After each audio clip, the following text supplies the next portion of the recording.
Hello everyone, in this video we are going to learn about the force and pressure. So firstly we are going to learn about force, and before starting with force we should know the meaning of a pull and a push.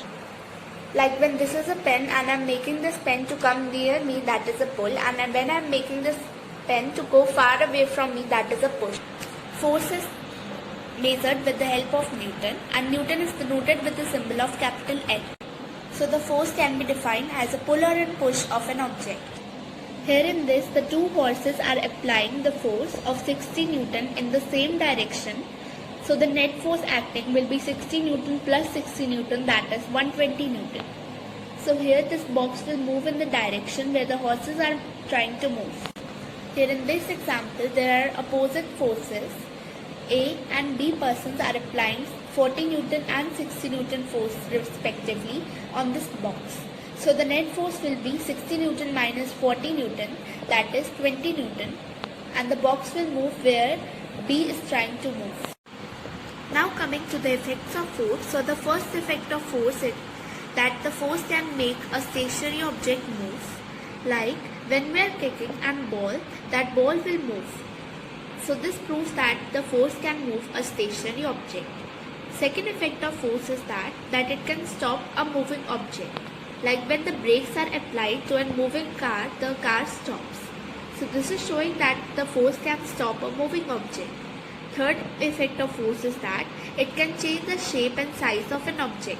When there is a rubber and when we are stretching it, the size of the rubber increases.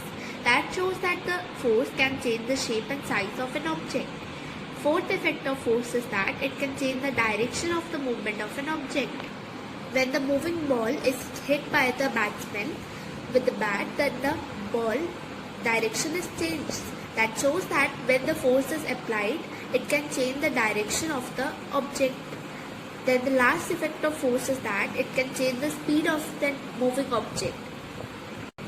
When there is a push on a bicycle that is moving, the bicycle starts moving more fast due to the push. So this shows that when the force is applied, it can change the speed of an object. Now talking about the types of forces. So there are two types of forces, contact force and non-contact force.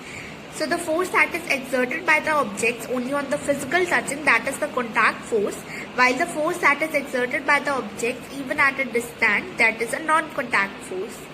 When I am lifting the bucket, so that is a contact force because there is a physical touching between me and the bucket. Now the example of non-contact force is when a magnet is attracting the iron nails towards it. Here there is not the physical touching between the magnet and the iron nails, so this is a non-contact force.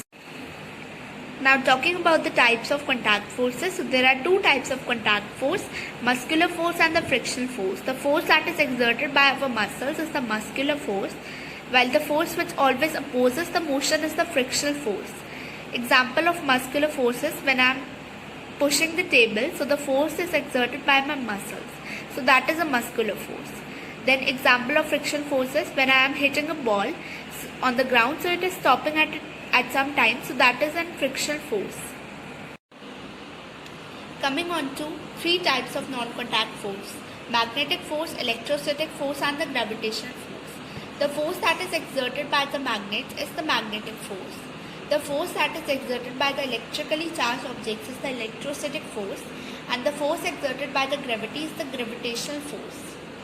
Example of magnetic force: when a magnet is attracting the iron nails towards it, there is not any physical touching between the iron nails and the magnet, so this is a magnetic force.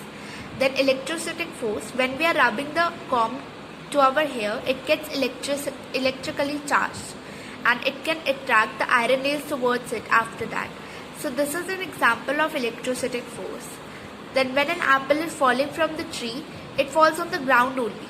So this is an example of gravitational force.